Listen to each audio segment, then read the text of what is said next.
Bien, bonjour à vous tous et à vous toutes. Merci d'être. Est-ce que je ne sais pas si ça marche? Voilà, ça a dû démarrer. Euh, voilà, je pense que le direct, vous voyez, ça fonctionne aujourd'hui. Et donc, nous allons pouvoir faire notre Facebook Live habituel. Et voilà, il y a une personne branchée. J'attends un petit peu, en fait. Oh là, 12, ça monte tout de suite. Voilà. Alors, j'ai toujours à mes côtés Vincent Guillon, donc maire adjoint en charge de la communication de l'événementiel et des élections, et donc qui me fera passer par les post-it les questions que je n'aurais pas vues. Il se trouve que je vous donne tous les secrets de ce Facebook Live. Il se trouve que je prépare quand même la veille de ce Facebook Live. J'ai 5 pages en fait dans lesquelles je me note les sujets qui seraient bons à adopter. Et notamment, je regarde les questions qui sont posées sur les réseaux sociaux, notamment dans l'annonce de ce Facebook Live. Et donc, il y a des questions qui sont arrivées dans les 2, 3 jours qui viennent de s'écouler. Donc, j'essaierai d'y répondre en cours de route. Et évidemment, il y aura de nouvelles questions qui arriveront certainement sur le Facebook Live que je vois juste à côté. Donc, j'espère que tout va bien pour vous et que voilà, ce déconfinement se passe aussi bien que possible. Et donc, et que tout va bien. Alors, il y a beaucoup de choses qui se sont passées. Alors, c'est vrai qu'on a fait une petite pause la semaine dernière. J'avais besoin aussi de prendre un petit peu de repos. Voilà, donc je vous remercie d'avoir été patient. Et donc, nous avons eu 15 jours d'écart entre notre dernier Facebook Live et celui d'aujourd'hui. Je rappelle aussi que j'appelle Facebook Live. En fait, c'est un live et qui est également disponible sur le site de la ville en direct pour ceux qui n'ont pas de compte Facebook. Donc, vous pouvez le faire savoir autour de vous pour ceux qui hésitent encore à créer un compte sur Facebook. Voilà. Si vous avez créé le compte Covid, vous pouvez créer un compte Facebook. Il n'y a pas de, il y a pas de problème.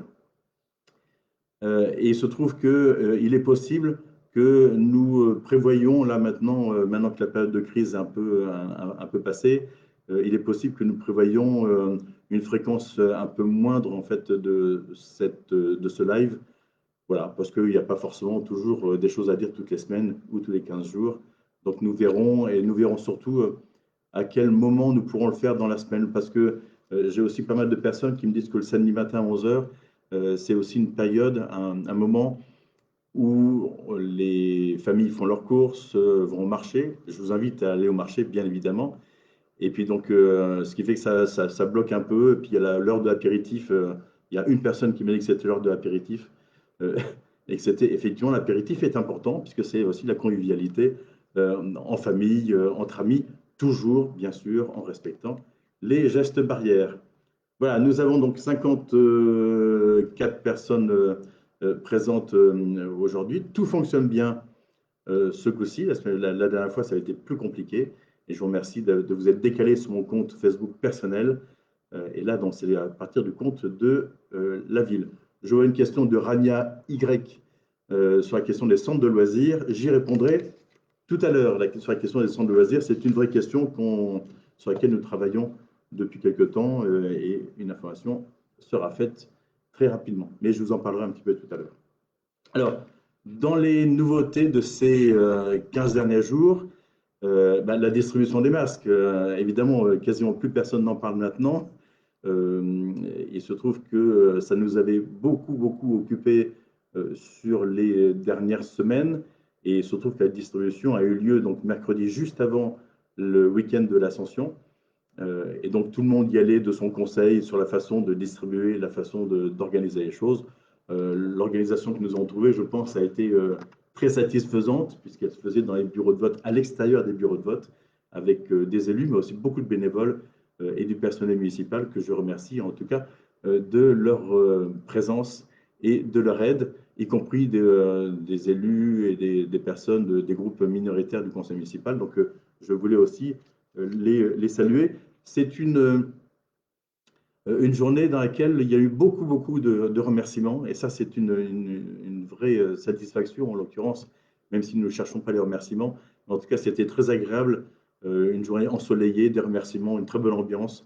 Donc, parfaite. J'ai même un ancien maire adjoint qui m'a dit je n'ai jamais eu autant de remerciements en une journée, en 4 heures, il a fait 4 heures, que pendant les 25 ans de mandat que j'ai pu faire. Ouais, vous voyez un peu ce que ça donne. En tout cas, il y a eu quand même quelques grincheux, je tiens à le signaler, quelques grincheux qui considéraient que c'était pas bien fait, que ci et ça, que les masques, ça ne leur allait pas, qu'ils en avaient deux de formes différentes, avec un nombre de lavages différents. Voilà, on fait ce qu'on peut. Je vous l'avais expliqué la dernière fois. J'allais dire, c'était très difficile d'arriver à obtenir l'ensemble des masques que nous souhaitions, et nous avions dû faire appel à d'autres filières d'approvisionnement, et même VGP, Versailles Grand Parc, s'est vu détourner une deuxième cargaison et a réussi à en récupérer une, mais avec deux masques différents. Donc VGP a eu deux masques différents. Nous avions récupéré aussi deux autres types de masques via le conseil départemental qui avait assuré l'approvisionnement des communes d'abord de moins de 15 000 et puis qui nous a aidé à en avoir quelques-uns. Donc au total, ce sont 4 masques d'origine différente que nous avons pu avoir et nous les voyons dans la rue avec des masques 10 lavages, d'autres 15 lavages, d'autres 20 lavages. Voilà, donc c'est un peu, tout ça a été un peu compliqué, mais c'est fait. Pour ceux qui n'ont pas pu récupérer les masques, vous pouvez toujours le faire en mairie maintenant. Et donc en arrivant muni de votre carte d'identité et voire du livret de famille pour récupérer les masques de votre famille. Voilà, il y a des. J'ai vu, je vois les différentes questions là aussi, Vincent Guillon me les note à côté. Il y en a une que je viens de voir arriver de Nathalie Honner, à laquelle j'ai aussi prévu de répondre. L'autre nouveauté des 15 jours, notamment de cette semaine en l'occurrence, c'est l'installation du conseil municipal. C'est un événement qui est un événement important, qui était attendu, puisque le premier tour s'était déroulé le 15 mars, donc il n'y a pas de deuxième tour. Et donc le conseil municipal a attendu de pouvoir être autorisé à s'installer pour le faire. Nous l'avons fait à huis clos, comme c'était prévu de le faire, comme ça nous a été conseillé, en huis clos, mais par une diffusion en live également, qui a connu quelques petites difficultés au tout début, mais je crois qu'elles sont rentrées dans l'ordre. Et donc nous recommencerons. La prochaine séance du conseil municipal aura lieu jeudi prochain, le 4, et elle sera elle aussi à huis clos avec une diffusion en live pour que vous puissiez assister de chez vous, de votre canapé, à ce grand moment de démocratie. Je vous le rappelle aussi que normalement, les séances du conseil municipal sont des séances publiques, et donc vous êtes autorisé à y assister autant que possible, en tout cas pour l'instant en live et plus tard en présentiel, je le souhaite. La séance suivante aura lieu le 2 juillet pour des affaires financières notamment. Les autres communes autour de Viroflay, notamment à VGP, ont également élu leur maire. C'est le cas à Vélizy, à Jouy-en-Josas, avec une nouvelle maire qui remplace Jacques Bélier qui prend sa retraite. Et cette maire en question, c'est Marie-Hélène Aubert, mon binôme au conseil départemental. Et donc, je salue l'arrivée d'une femme dans le bureau des maires de Versailles Grand Parc. Nous aurons donc 4 voire 5 femmes dans le bureau des maires de Versailles Grand Parc. Ça avance progressivement.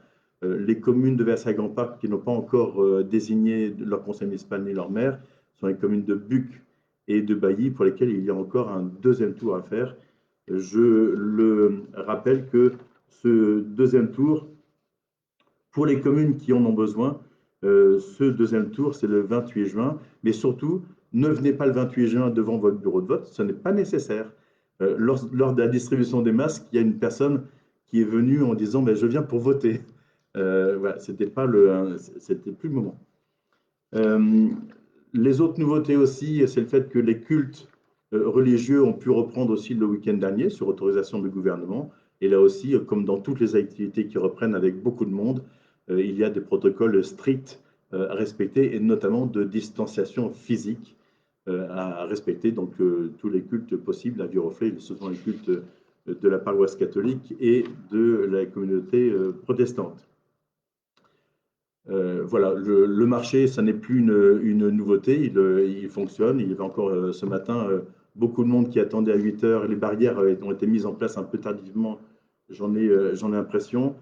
Là, quelqu'un me signale qu'il y a un filtrage insuffisant au marché le matin et qu'il y a trop de monde et que les distances ne sont pas respectées.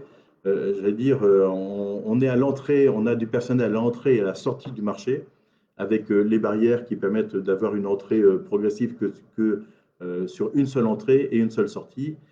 C'est aussi à vous, aux uns et aux autres, de respecter l'ensemble des distances nécessaires. On vous donne du produit pour vous désinfecter les mains.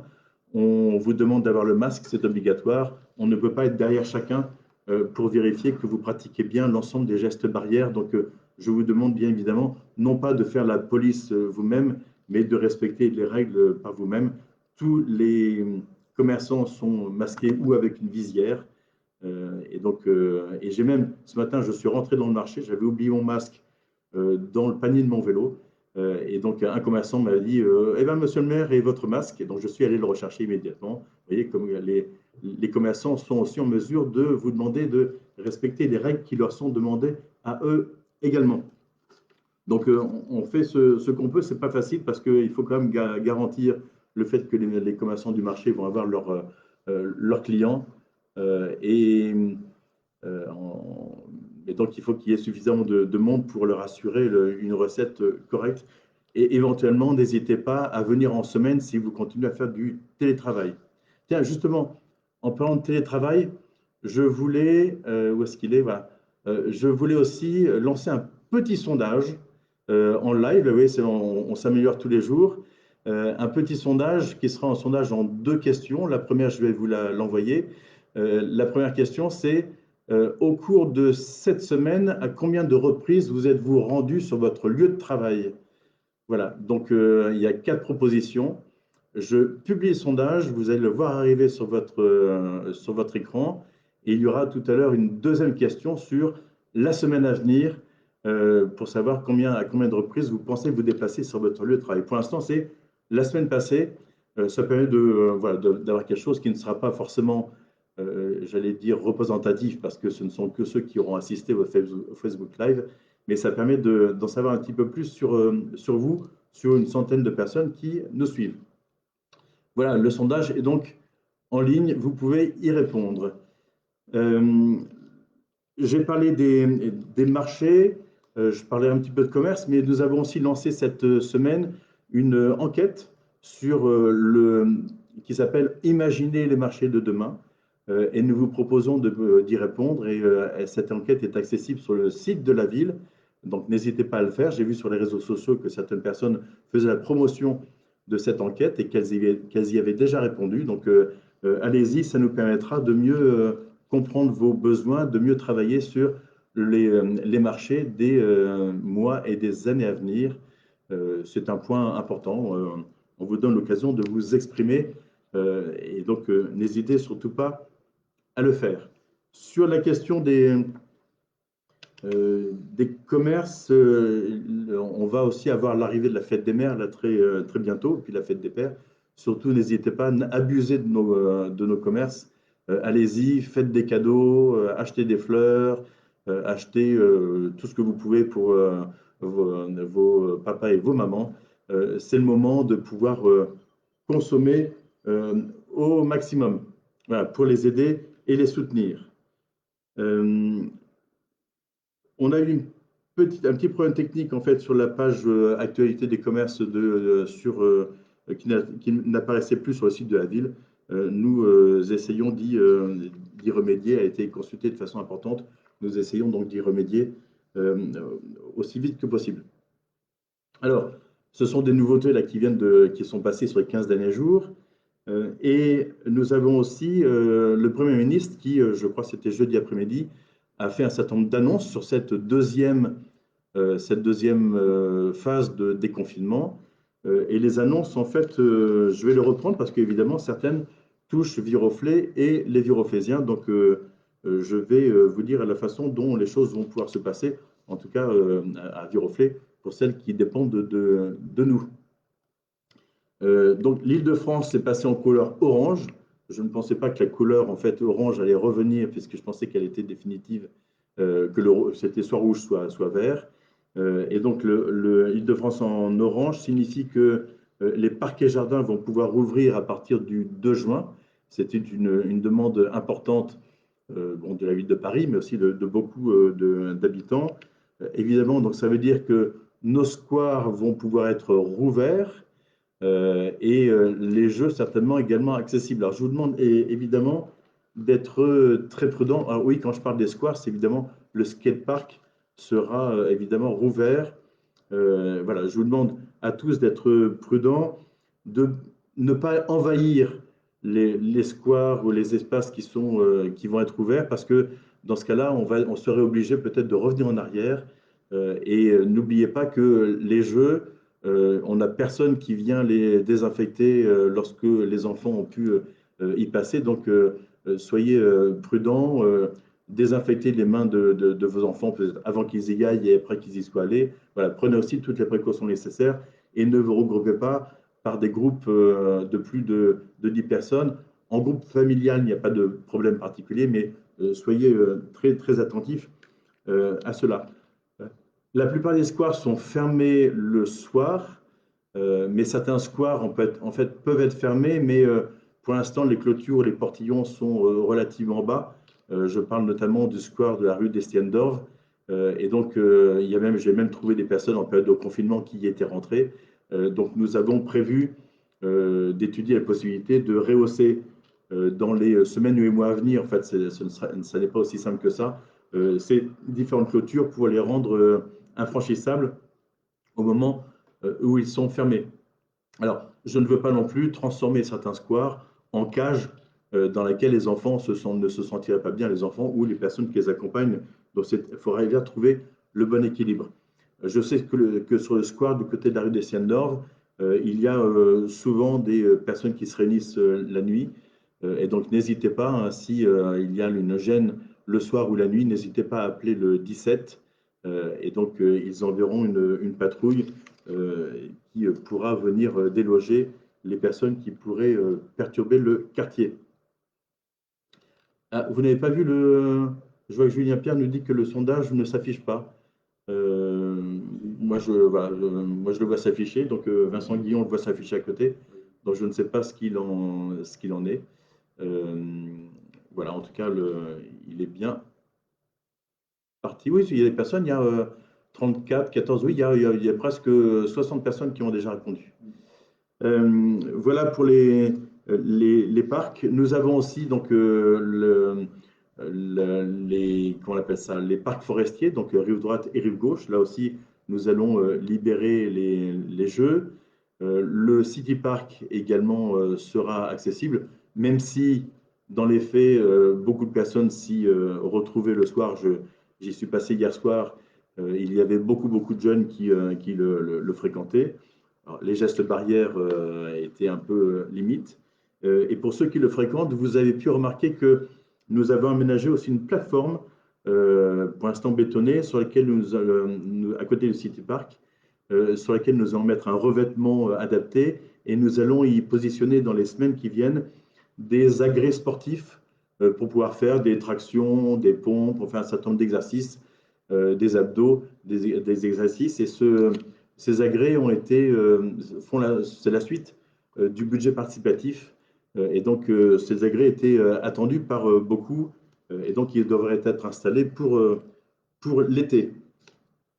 Les annonces du Premier ministre ont aussi donné le lancement de l'ouverture progressive des restaurants et des bars. Et donc, vous avez vu que dans les zones vertes, tout cela allait pouvoir rouvrir. Dans la zone orange, donc dans laquelle nous sommes, entre le 2 juin et le 22 juin, ce ne sont que les terrasses qui vont pouvoir ouvrir. Donc, à Viroflay, on a déjà un certain nombre de commerçants qui bénéficient d'un droit de terrasse. parce qu'ils nous en ont fait la demande il y a quelques années ou quelques mois et que nous leur avons accordé parce que, c'était une activité qui le justifiait et deuxièmement, parce que l'espace devant leur commerce était disponible pour mettre en place ces terrasses. Et quand je dis espace, c'est la plupart du temps soit une place, soit un trottoir qui est suffisamment large. Je sais que je commence à avoir des demandes d'ouverture de terrasses sur d'autres commerces et en disant oui, mais en fait, nous sommes sur un trottoir sur lequel il y a déjà eu un primeur qui s'est installé pendant le confinement. Nous ne sommes pas du tout dans la même configuration. À l'époque, il n'y avait quasiment pas de stationnement. L'ensemble de la file d'attente débordait sur la voie publique, sur l'avenue notamment. Et donc là, nous étudierons chaque demande et lorsque ce ne sera pas possible, nous ne pourrons pas accéder à la demande de chacun. Donc ce n'est pas la peine de faire le forcing auprès de nos services. Si ce n'est pas possible à cause d'un manque de place, nous ne pourrons pas l'autoriser. Alors, ce n'est que sur la période du 2 au 22 juin. Il y a de fortes chances qu'à partir du 22 juin, je le souhaite en tout cas si tout se passe bien, les restaurants puissent rouvrir pour pouvoir proposer leur plat et de prendre un verre à l'intérieur. Voilà sur cette partie donc, de l'ouverture des terrasses. Donc c'est une très bonne nouvelle. J'ai discuté hier avec un restaurateur qui attendait ça avec impatience, même si pour l'instant c'est limité. Le Premier ministre a aussi annoncé quelque chose qui nous a paru un peu surprenant, c'est le fait que toutes les écoles allaient pouvoir rouvrir. Alors il se trouve qu'à Viroflay, toutes les écoles sont déjà rouvertes et je pense qu'il s'est un petit peu avancé, notamment sur certaines villes, parce que dans certaines villes et certaines écoles, l'ensemble du personnel enseignant, les maîtres et les maîtresses, ne sont pas à leur poste de travail parce que soit ils sont malades, soit ils sont personnes vulnérables, soit ils doivent garder leur enfant à la maison, ce qui fait qu'il y a certaines villes où les écoles n'ont que 20 à 30% de leurs effectifs d'enseignants. Et donc, malgré une annonce d'une ouverture de toutes les écoles, ce ne sera pas possible dans ces villes-là. À Viroflay, pratiquement tous les personnels enseignants sont là. Il y a juste, je crois, Corot sur lequel il manque 3 ou 4 enseignants. Je crois l'honnête, il en manquait un. Voilà, mais sinon, la plupart du temps, les enseignants sont là. Et donc, les directeurs et les enseignants ont préparé la reprise de l'école de façon tout à fait sérieuse, avec les gestes barrières, la distanciation et tout cela. Et j'ai fait un tour à l'école des Arcades, à l'école du Colombier ce vendredi, avec Pauline Biodel, la maire adjointe, en charge du scolaire, du périscolaire et de la jeunesse, mais également avec notre député, Jean-Noël Barrot, qui voulait voir la façon dont ça se passait dans nos écoles, et puis avec notre inspectrice de l'éducation nationale, Mme Jusserand. Et ils ont pu constater, nous savions déjà, que les mesures qui avaient été prises sont tout à fait efficaces et que l'ensemble du personnel est à son poste et avec enthousiasme. Et les enfants semblent plutôt bien vivre ce moment de classe, le retour en classe. Et notamment, en fait, beaucoup d'enfants nous ont dit que ce qu'ils trouvaient très intéressant, c'est le fait de n'être que 10 ou 12 par classe. Et donc ça, ils apprécient et les enseignants apprécient. Et puis, il y en a un ou deux qui nous ont dit qu'ils appréciaient de revenir à l'école parce que d'être sans arrêt avec leurs frères et sœurs et les parents, c'était un petit peu compliqué à domicile. Voilà, donc ils se sont lâchés spontanément.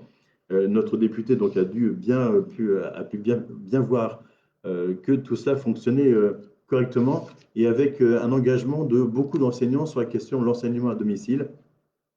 Et il y en a même une qu'on a vue à cette occasion, une enseignante qui venait de finir une classe à la fois du présentiel et du distanciel, en faisant en sorte que les enfants qui étaient restés à domicile et qui suivaient sur vidéo sur leur écran puissent aussi voir leurs camarades qui étaient installés dans la classe et qui les échangent entre eux. C'était extrêmement sympa. Voilà. La plupart des écoles ont fait aussi une alternance, une semaine sur deux, pour pouvoir accueillir l'ensemble des enfants et continuer à assurer l'enseignement. De notre côté, nous avons donc rouvert la restauration scolaire également. Et donc, pour l'instant, nous servons en plateaux qui sont préparés et ce sont des plateaux froids pour le moment. Et donc, nous avons plusieurs demandes pour reprendre, servir un plat chaud. C'est compliqué à faire parce que voilà, nous avons un certain nombre de normes qui s'appliquent à nous dans cette période-ci, mais nous envisageons de le refaire peut-être la semaine prochaine, mais en tout cas, ça reviendra, c'est sûr, avant la fin de l'année. Nous devons encore nous organiser.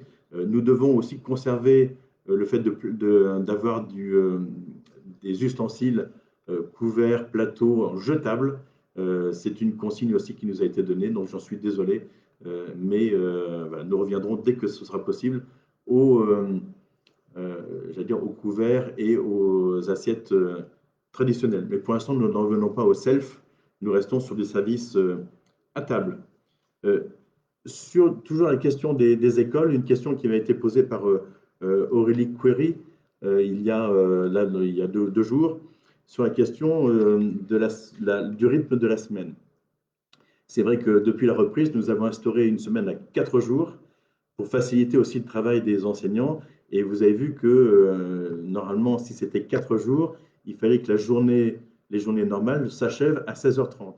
Or, nous avons, en lien avec les enseignants et l'inspectrice de l'éducation nationale, nous avons prévu que la journée s'arrête à 16h pour libérer une demi-heure par jour aux enseignants pour aussi leur permettre de préparer leur cours pour la gestion des enfants en distanciel.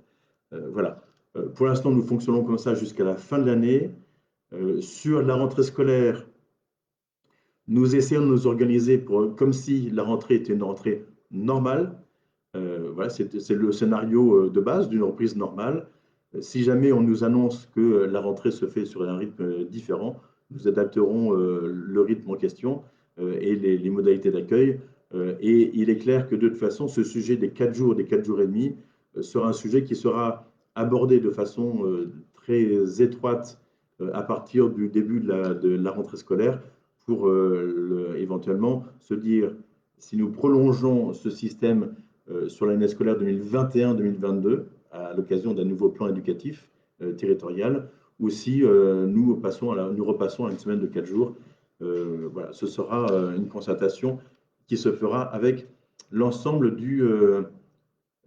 des personnes en présence, donc les parents d'élèves et les enseignants. Le collège aussi se prépare à rouvrir. Il y a eu un conseil d'administration cette semaine en distanciel, donc avec les outils de visioconférence. Là aussi, en fait, il y a un protocole qui est établi et normalement, ce ne sont pour l'instant que les 6e et 5e, je crois, qui seraient accueillis dans un premier temps et les 4e et 3e seraient accueillis ultérieurement. Je n'ai plus les dates précisément, mais tout ça est quelque chose qui se gère entre Madame la principale, les enseignants. C'est très compliqué d'arriver à assurer cela parce que là aussi, ce n'est pas la totalité des collégiens qu'il faudra accueillir puisque ce sera par morceaux de classe.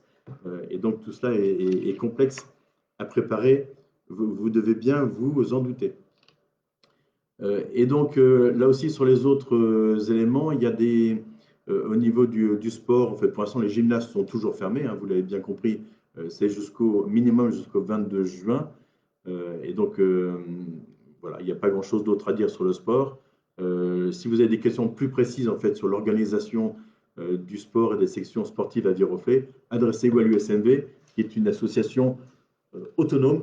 Adressez-vous à son président, au président de section, à ceux que vous connaissez, pour avoir les informations. Nous ne pouvons pas vous en donner davantage.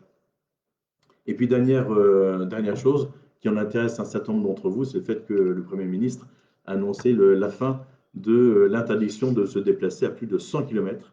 C'est dommage parce que ça permettait aussi de faire des visites de proximité et de mieux redécouvrir son département, les départements voisins et des sites et des lieux que vous n'avez pas forcément l'habitude de fréquenter. Donc, bon, à la fois, certains ont envie de pouvoir s'échapper un peu plus loin, rejoindre une résidence secondaire ou une location. Donc, c'est plutôt très bon signe pour les vacances. Donc, mais là aussi, respectez, s'il vous plaît, l'ensemble des gestes qui permettent d'éviter de diffuser le virus. À cette occasion, j'ai cru entendre aussi que les frontières dans les pays de l'Union européenne allaient être rouvertes. Donc, il y aura peut-être besoin de carte d'identité, de passeport. Donc, notre service d'affaires générales fonctionne à plein.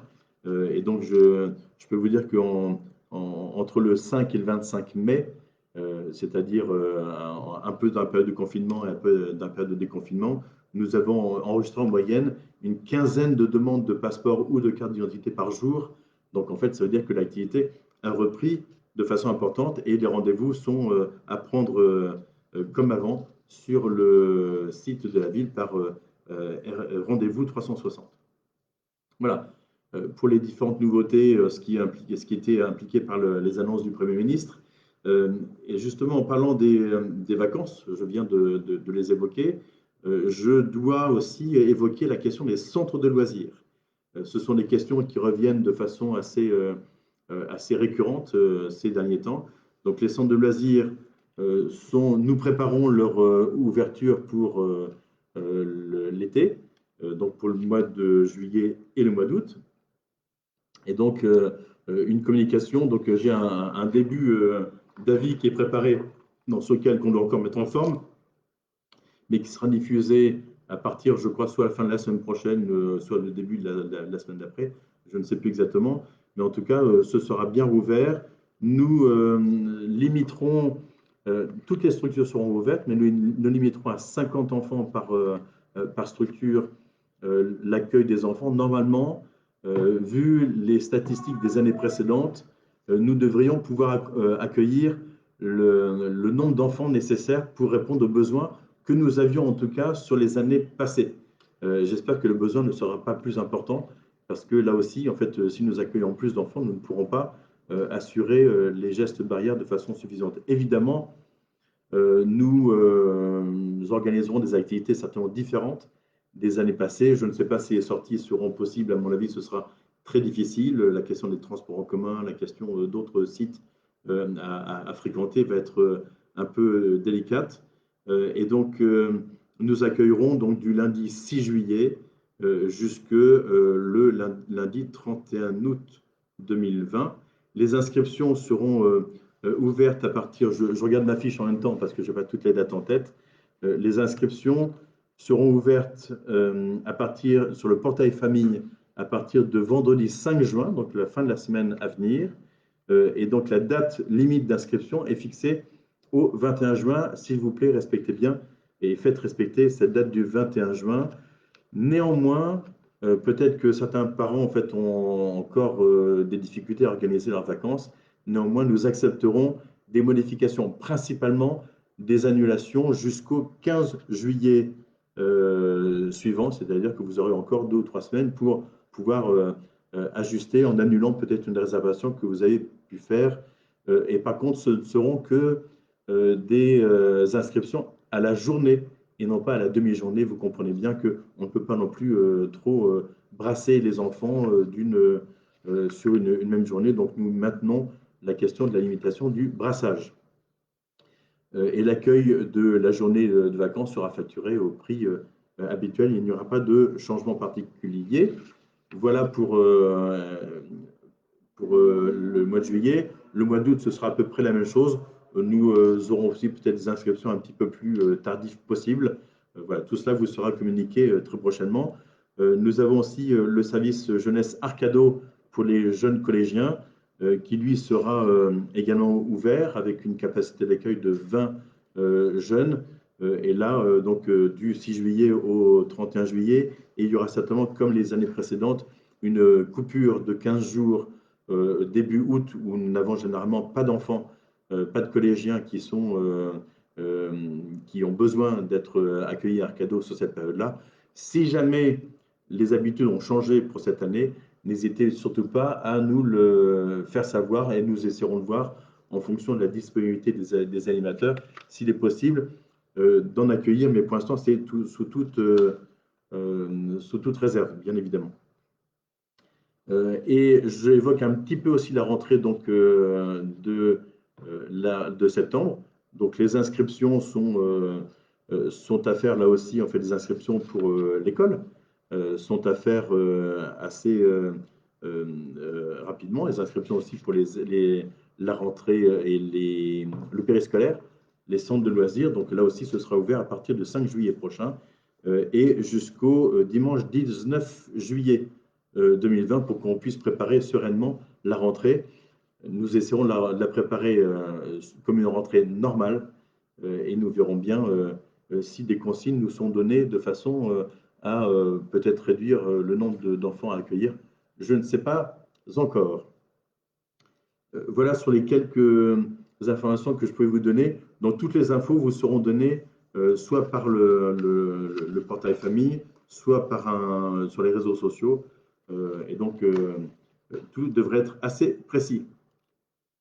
Il y avait une question aussi, je crois, dernièrement, une question d'Agnès Kieffer sur la question de la bibliothèque et savoir si nous allons assouplir les modalités du fonctionnement de la bibliothèque, puisque nous essayons de réduire autant que possible la présence, à la fois le nombre et la durée de présence de tout un chacun dans la bibliothèque. Nous y travaillons pour faire en sorte que vous puissiez y passer un petit peu plus de temps et éventuellement pouvoir commencer à feuilleter les livres. Mais là aussi, nous sommes dans une période un petit peu charnière et nous ne voulons pas faire prendre le risque à qui que ce soit. Donc, je vous rappelle qu'il y a du gel à l'entrée de la bibliothèque, qu'il faut venir masquer.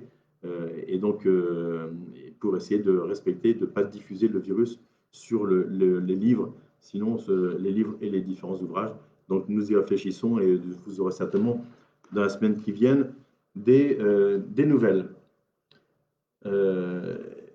Voilà, je n'ai pas vu d'autres questions spécifiques au sujet que je viens de traiter. Donc, je vais passer à d'autres sujets, des sujets qui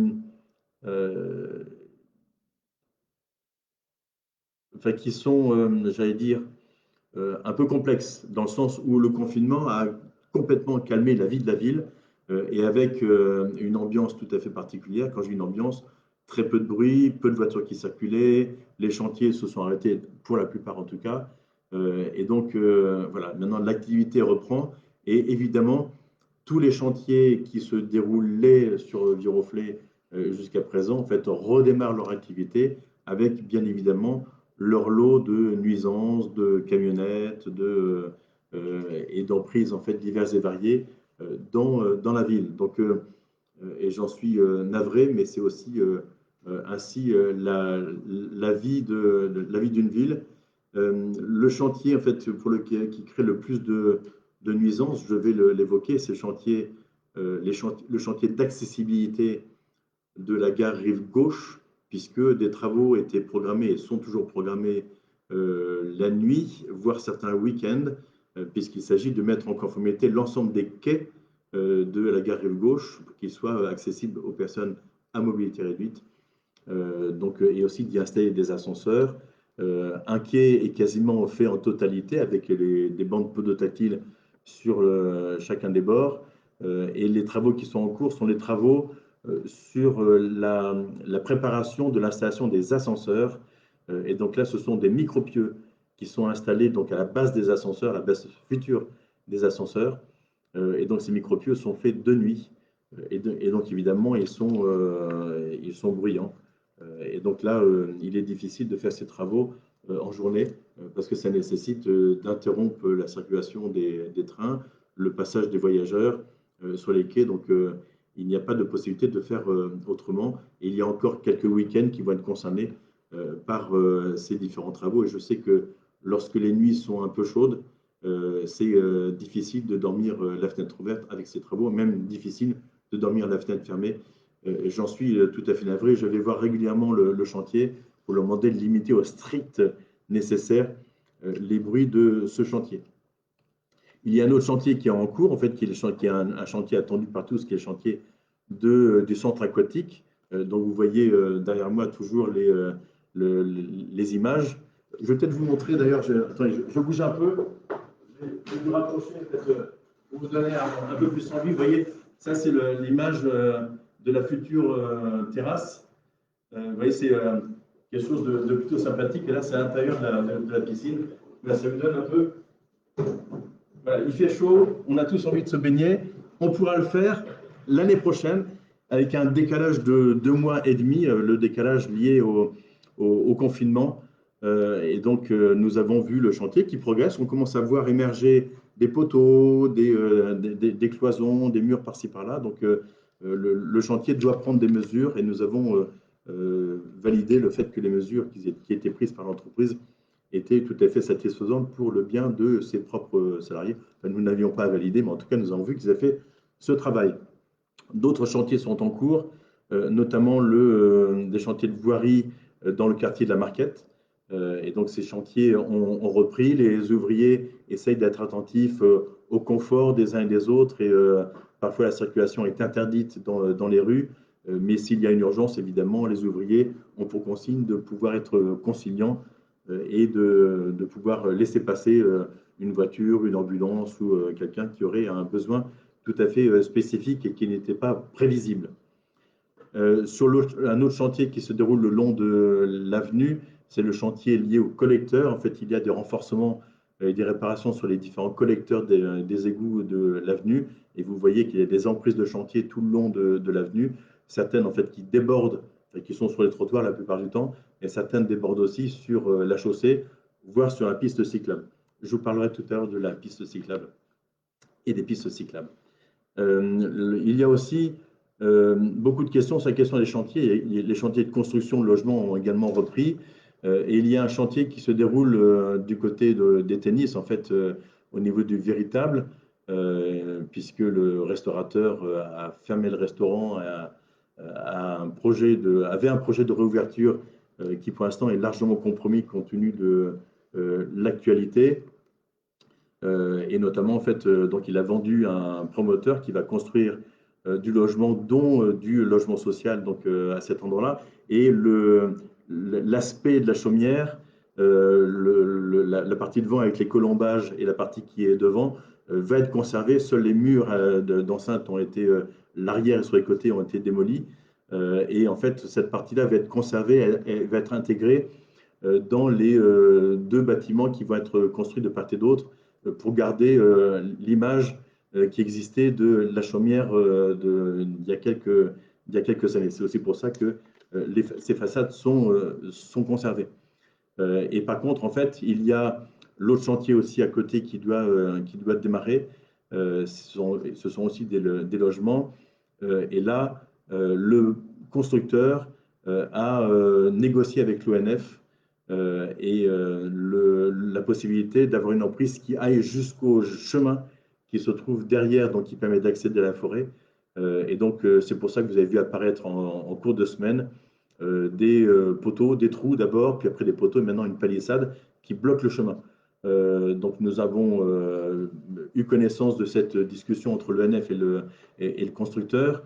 Nous essayons de discuter avec l'ONF pour voir s'il y avait des possibilités alternatives de libérer un chemin qui pourrait permettre de conserver un cheminement permettant parallèle à ce chemin qui est très, très utilisé. Et nous avons demandé aussi aux constructeurs de signaler en amont que le chemin est fermé parce que beaucoup de personnes se cassent le nez en arrivant sur le chemin fermé. Beaucoup de questions sont arrivées et j'ai aussi beaucoup de questions sur Facebook, des photos aussi sur les réseaux sociaux. Donc, nous suivons cette affaire-là et notamment Jean-Philippe Ollier, qui est maire adjoint en charge, nouveau maire adjoint en charge de l'espace public, est en lien avec l'ONF pour essayer de trouver une solution satisfaisante pour tout le monde.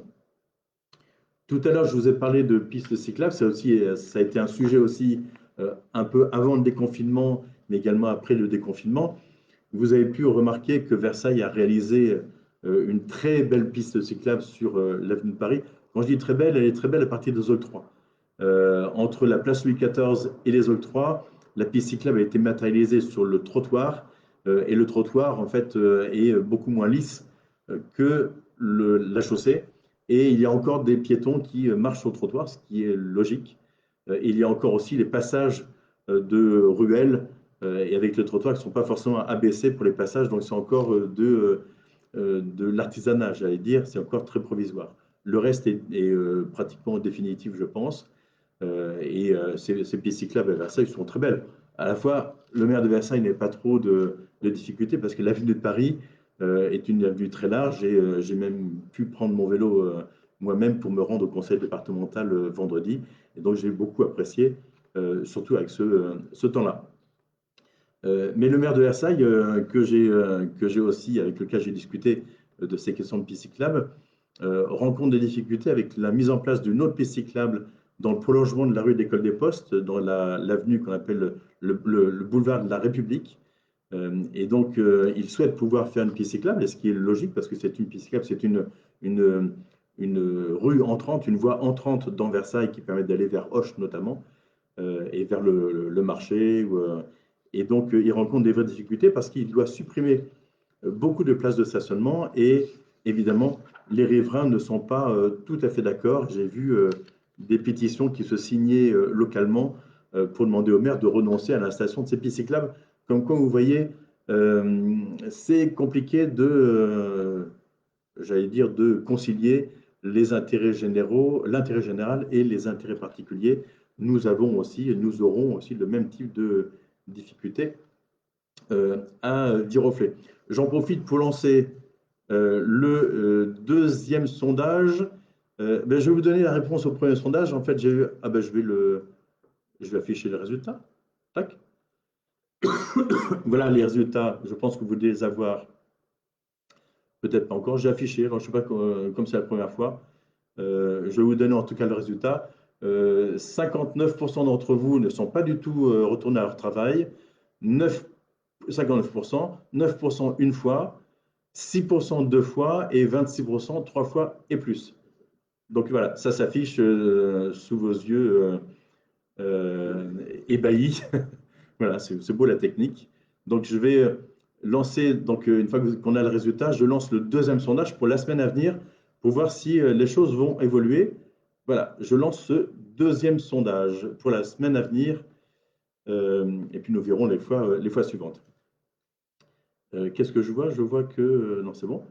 Je reviens à nos moutons. La question aussi des pistes cyclables, j'ai parlé de Versailles, je vais parler aussi de Viroflay. Donc, je vous l'avais dit, nous avons repeint pour le déconfinement les bandes cyclables qui existent sur Viroflay sur l'avenue. Et nous avons mis sur la piste cyclable qui se trouve en centre-ville, nous avons mis des logos en vert pour bien rappeler qu'il s'agit d'une piste cyclable.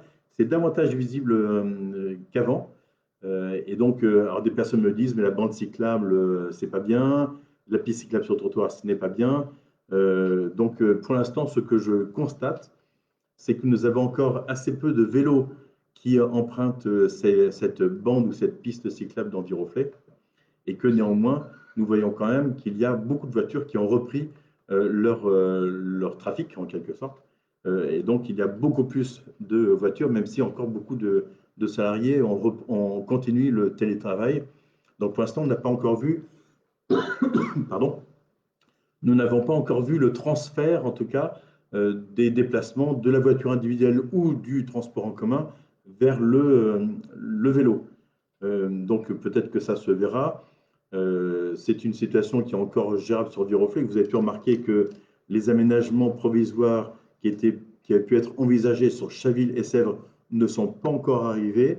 C'est le signe aussi que ce n'est pas si simple que ça à organiser, surtout sur le provisoire. Et je vais vous donner un exemple qui a été fait en fait sur la route qui part de Chambourcy dans les Yvelines toujours et qui va jusqu'à Chatou en fait pour ensuite alimenter la Défense. Il se trouve que sur cette route-là, donc qui fait Chambourcy, Saint-Germain, le Pec, le Vésinet et Chatou, sur cette route, il y a des belles pistes cyclables qui ont été aménagées en prenant notamment une voie de circulation lorsqu'il y en avait deux dans chacun des sens, une voie de circulation complète. Il se trouve qu'au bout de 15 jours, les maires du Vésinet et de Chatou ont demandé l'arrêt complet de cette expérimentation puisque le résultat était sans appel. Il y avait tout autant de voitures qu'avant, mais qui se mobilisaient qui se focalisaient sur une seule voie de circulation, évidemment, donc avec des bouchons très importants, et les pistes cyclables très, très confortables étant très, très, très peu utilisées par les vélos. Alors peut-être qu'ils ont abandonné cette expérimentation trop tôt, mais en tout cas, voilà, ils ont préféré renoncer dans un premier temps en essayant de trouver d'autres solutions. Voilà. Et donc c'est vrai que, comme le dit Arnaud, la question de la cohabitation piéton, vélo, la cohabitation voiture, vélo, tout ça est compliqué, mais je pense que c'est la règle. La cohabitation, c'est la règle de la vie en société. Et donc chacun se devant de respecter les règles en société. Néanmoins, je vous l'ai dit, en fait, cette réflexion sur le vélo à vue reflet plus largement que cette question sur l'avenue sera examinée par un groupe de travail. Nous réfléchissons à la façon de mener ça au mieux et au mieux des intérêts de tout le monde. La diffusion d'une carte, et là je crois que c'est Julien Pierre qui est très actif sur les réseaux sociaux, diffuser une carte des pistes cyclables. Il existe des cartes déjà, nous pouvons effectivement sur Viroflay le faire, enfin, vous connaissez. Je vous avais demandé la semaine dernière, non, il y a 15 jours, si vous aviez l'habitude de vous déplacer entre votre domicile et votre travail, si vous pouviez nous faire parvenir les trajets que vous utilisiez, les trajets un peu sécurisés, sachant qu'il y en a un qui va se rouvrir entre Viroflay et la Défense, qui est celui qui passe à travers le parc de Saint-Cloud, puisque le parc de Saint-Cloud va être ouvert à partir du 2 juin prochain. Donc j'imagine que les vélos vont pouvoir à nouveau le traverser, peut-être pas les voitures, mais les vélos et les piétons. Donc n'hésitez pas à nous les faire parvenir. Nous pourrions de cette façon les publier et les communiquer entre vous. Et il y a également d'autres applications, des applications qui existent en fait pour faciliter la vie des cyclistes. Et j'ai une de mes élus avec lesquelles j'en parlais cette semaine qui utilise son vélo tous les jours pour aller de Viroflay à Boulogne ou à Issy-les-Moulineaux, je ne sais plus exactement, à Issy-les-Moulineaux, en fait, qui me disait que la descente de Viroflay au pont de Sèvres, en fait, jusqu'à Sèvres, était relativement aisée, en fait, puisque les avenues sont larges. La difficulté principale étant l'arrivée sur le pont de Sèvres, qui, elle, effectivement, est extrêmement compliquée, une sorte de plat de nouilles, en fait, de rues, de passages souterrains, de choses qui ne sont pas forcément très simples. Et en fait, il y a parfois des nœuds un peu compliqués à gérer. Donc, il n'y a pas de solution miracle, en tout cas, dans sur cette question-là, mais qui sera abordée, je vous l'ai promis et nous le ferons, qui sera abordée avec tout le monde. Voilà, donc Evelyne nous le dit, combien de vélos brûlent les feux rouges et les personnes âgées en ont très peur. Oui, effectivement, il y a effectivement la question de la façon dont les vélos se comportent, mais la façon dont les piétons se comportent aussi, et la façon dont les véhicules, les automobiles se comportent également. Donc, je vois qu'il y a des échanges aussi sur le scolaire avec Pauline Biodel, donc notre maire adjoint, avec d'autres internautes, donc qui répond à un certain nombre de questions. Et notamment, une des questions, je n'y ai pas répondu, mais le fait que les maternelles, en fait, accueillent 5 enfants par classe pour le moment, et donc c'est compliqué parfois d'en accueillir davantage, et notamment, c'est difficile d'en accueillir d'autres que les enfants prioritaires selon les critères de l'éducation nationale, avec les métiers listés par l'éducation nationale. Et je rappelle que magistrat n'est pas normalement un métier prioritaire.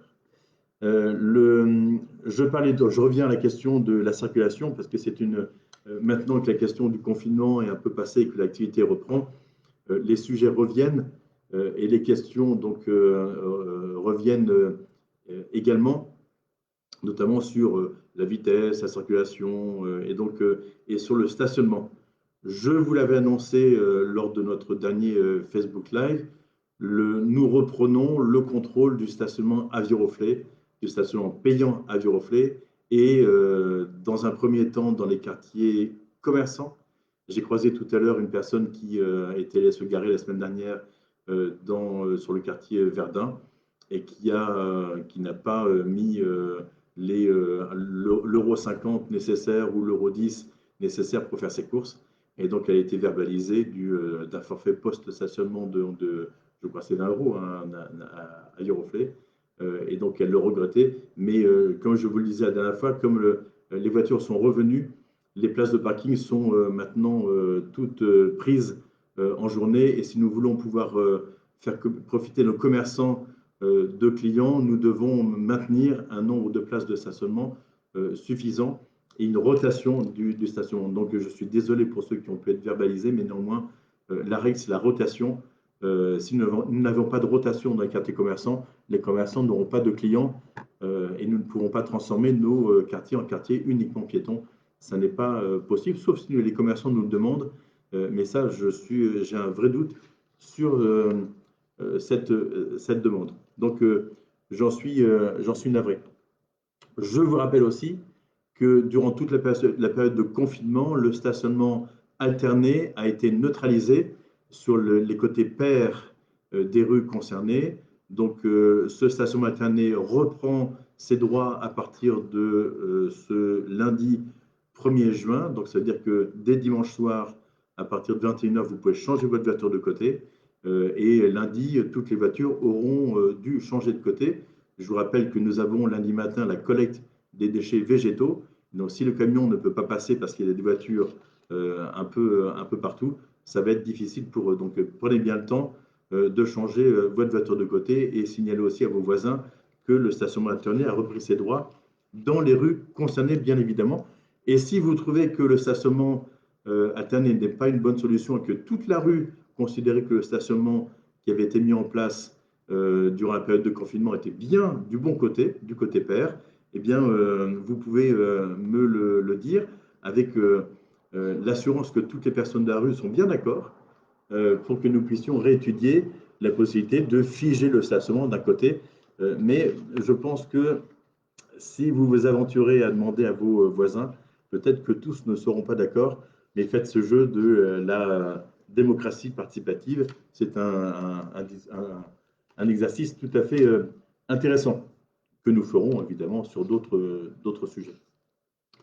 Et puis là aussi, une question qui a été posée sur les voitures. Il n'y en a pas d'autres. J'ai vu une question, j'ai plus le nom de la personne, mais qui était sous un pseudo. Donc voilà, j'ai pas envie de dire le nom du pseudo. Mais la question c'était, quand prendrez-vous des mesures fortes et efficaces pour obliger les automobilistes à ralentir? C'est une question récurrente depuis des années. C'est une question qui se pose à tous les maires de France et de Navarre. Et donc, le Facebooker en question disait « Les panneaux 30 et les chicanes ne suffisent pas ». Donc, je peux vous dire que nous ne savons pas comment faire sans transformer les rues en succession de ralentisseurs qui sont souvent bruyants, inconfortables et souvent disgracieux. Donc, nous n'avons pas pour l'instant de solution miracle. Nous avons une 50aine de kilomètres de rues dans Viroflay, je crois. Et donc, pour l'instant, nous n'avons pas de solution miracle. Certaines rues ont des ralentisseurs, d'autres des chicanes. Et c'est une vraie question. Circulation difficile, rue Rieux-Sec. Circulation difficile des piétons. Ah, donc là, en l'occurrence, voilà. Donc, la circulation dans tous ces domaines, donc en fait, la circulation des automobilistes, la circulation des piétons. Évidemment, je demande aux commerçants d'être attentifs à la façon dont ils occupent le trottoir.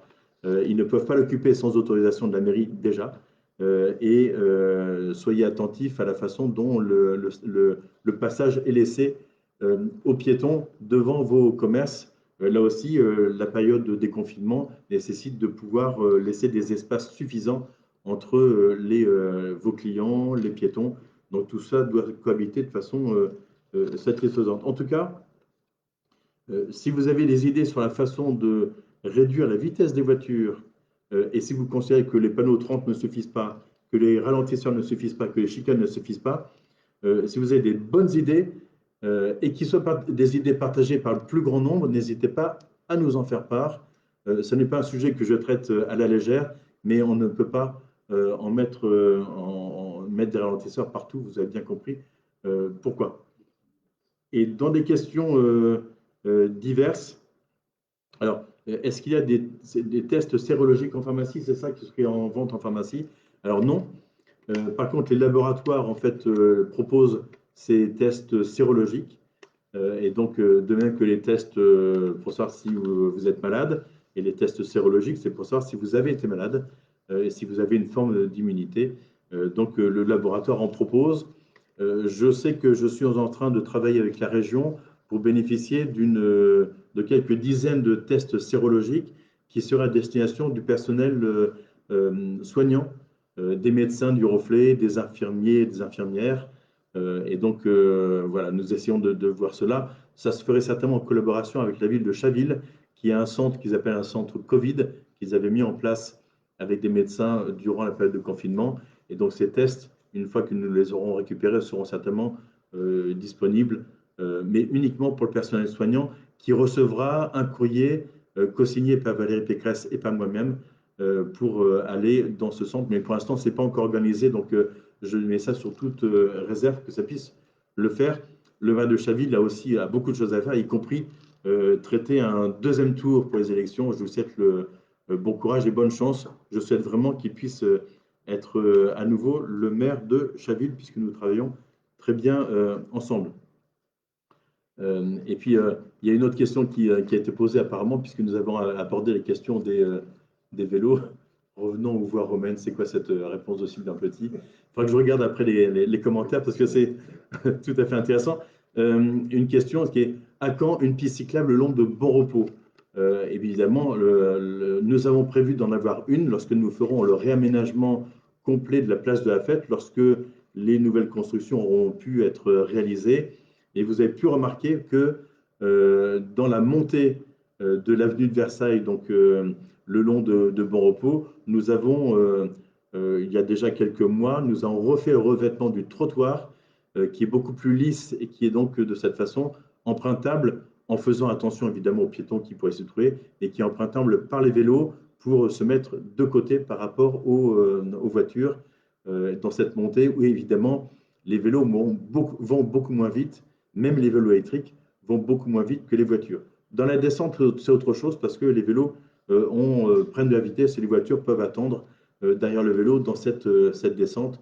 Je sais qu'à vélo, on peut atteindre des 35 voire 40 km/h et donc les voitures peuvent attendre de ce fait sur cette distance qui n'est pas très longue. Deux questions diverses qui sont encore arrivées. Alors, que signifie pour un bâtiment d'être sur la liste du patrimoine bâti à conserver? Ça veut dire que nous y sommes attentifs. Et donc, ça veut dire que nous sommes attentifs aux bâtiments. Il y a des bâtiments emblématiques. Hein. Je prends l'exemple de la crèche du Rennes, qui était un bâtiment non pas classé. Il y a un seul bâtiment classé à Viroflay, qui est le pavillon Saint-Vigor, en face de la piscine. Et sinon, il n'y a pas d'autres bâtiments classés à Viroflay. Il y en a certainement qui ont été considérés d'intérêt municipal et donc qui ont été identifiés dans le PLU comme tel. C'était le cas de cette image donnée par la chaumière avec ce bâtiment avec les colombages qui existaient. Donc c'est pour ça que cette partie sera conservée. Le reste n'avait pas un grand intérêt. La partie cuisine et bâtiment n'avait pas un grand intérêt. Et nous avons même l'architecte des bâtiments de France qui nous a dit: mais ça sert à quoi d'avoir identifié la chaumière, l'ancienne chaumière et ce restaurant comme étant un bâtiment remarquable? Donc vous voyez que nous ne sommes pas toujours tout à fait en phase avec les personnes qui peuvent être amenées à nous donner du conseil. Et je vois Nathalie Lecoeur qui me pose des questions sur la question de: avez-vous prévu un vrai travail sur l'avenue du Général Leclerc? Beaucoup de riverains sont satisfaits.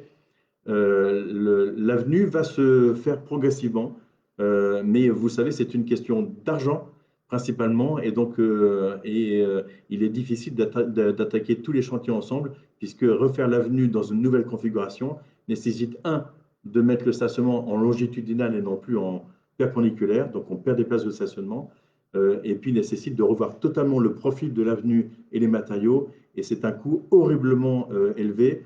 Nous envisageons de continuer les aménagements que nous avions fait en centre-ville entre l'avenue des Combattants et les arcades lorsque le bâti aura été renouvelé, donc certainement dans les 3 années qui viennent certainement. Mais le reste, c'est plus compliqué parce que c'est par petits bouts et donc nous ne pouvons travailler que sur des aimants provisoires. Donc voilà. Mais si vous avez des idées pour trouver de l'argent, n'hésitez surtout pas à nous le faire savoir. Nous avons quand même certainement un trou, nous aurons un trou certainement d'1 million d'euros par rapport à ce que nous avions prévu sur l'année 2020 et les années suivantes ne sont pas connues sur le plan financier. Et donc, je vous ferai savoir comment nous pourrons gérer tout cela, tous les investissements que nous avons à faire. Alors, une question très diverse. C'est quoi ça? Des infos sur les clims? Je ne suis pas un technicien de la climatisation. J'imagine que beaucoup de sites doivent parler de cela sur les questions du Covid, la transmission du Covid via les climatisations. Je n'en ai strictement aucune idée.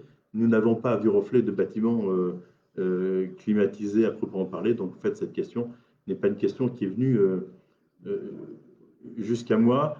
Et voilà, donc il est midi 5, donc je ne pensais pas, enfin je ne savais pas en tout cas si nous pouvions tenir comme ça encore une heure, en fait, compte tenu du fait qu'il n'y a pas beaucoup d'actualité, enfin, il y en a moins. Mais si, mais apparemment, donc tout cela vous intéresse et j'en suis fort heureux. Et donc je voulais remercier également les élus qui ont répondu en ligne, en fait, qui étaient donc mobilisés en ligne. Et je vais les citer. Donc, Pauline Biodel, donc maire adjoint scolaire, périscolaire enfance. Paola Pilikiewicz, qui est donc conseillère municipale déléguée au sport. Voilà, notre nouvelle conseillère municipale déléguée au sport. Il y a Antoine Bess, qui aussi répondait à certaines questions et qui est conseiller municipal délégué à la vie associative et à la démocratie locale. Laure Cotin, qui est maire adjoint, nouvelle maire adjointe en charge de la dimension petite enfance, la famille et les affaires familiales et en intégrant dedans les affaires sociales et qu'elle va partager avec les élus de son groupe. Jean-Philippe Ollier, nouveau maire adjoint en charge de l'aménagement de l'espace public et donc des travaux de voirie, mais également des squares et des relations avec les transports. Jeanne-Marie Herman, elles étaient presque tous là. Hein. Jeanne-Marie Herman, donc, qui est maire adjoint en charge de la culture, et Christine Caron, qui est maire adjoint en charge du commerce et du développement économique, voilà, qui a encore beaucoup travaillé cette semaine sur les questions de commerce. Je voulais tous les en remercier, à la fois la période de confinement et remercier l'ensemble de mon équipe qui m'a renouvelé sa confiance à l'occasion du conseil municipal d'installation de lundi dernier, puisque j'ai été donc réélu pour un mandat de 6 ans à la suite de ce conseil municipal. Donc, je voulais les en remercier et puis remercier aussi les groupes minoritaires de leurs mots qu'ils ont pu donner à l'occasion du conseil municipal, des mots pour certains d'ouverture et puis pour d'autres en fait des mots plus longs en fait sur les enjeux de la ville en fait et leur vision de la ville. Voilà, nous ferons en sorte de pouvoir les associer autant que possible à quelques décisions. Néanmoins, je rappelle que c'est ça aussi la démocratie représentative. Une équipe municipale a été élue, c'est à elle d'assumer ses choix et le programme qu'elle vous a proposé. Voilà, je publie le résultat du deuxième sondage. Je n'ai pas l'impression qu'il change beaucoup par rapport au premier. Je les affiche. Pour la semaine à venir, à combien de reprises pensez-vous vous déplacer? Vous êtes près de 50%, donc tout petit peu moins que pour le sondage précédent, à dire pas du tout. Donc encore, ça tend du télétravail ou pour ceux qui sont retraités, peut-être que vous ne vous déplacez pas pour aller à votre travail. Une fois 7%, deux fois 14% et trois fois plus 30%. C'est un peu plus, je crois que c'était uniquement un quart sur le sondage précédent. Là, c'est 30%. Évidemment, je pense que progressivement, vous allez reprendre le chemin du travail. Un grand merci à vous tous. Les élus sont là, sont disponibles pour vous recevoir, pour vous entendre vos propositions. Surtout, faites vos propositions, des propositions concrètes, constructives, réalistes et pragmatiques. Ils sont là pour vous écouter et relayer ensuite vos demandes auprès de l'ensemble du conseil municipal. Voilà. Un grand merci à vous tous. Je vous souhaite un bon week-end, un très beau week-end également. Profitez-en. Pour l'instant, encore un peu à Viroflay ou dans les 100 km. Et à partir de la semaine prochaine, vous pourrez vous échapper un petit peu. En tout cas, travaillez bien, reposez-vous, soyez heureux et continuez à être bienveillants entre vous, être conviviaux dans vos quartiers et à fréquenter le commerce. C'est aussi ce que je vous demande de façon assidue. Un grand merci à vous tous et très bon week-end. Au revoir.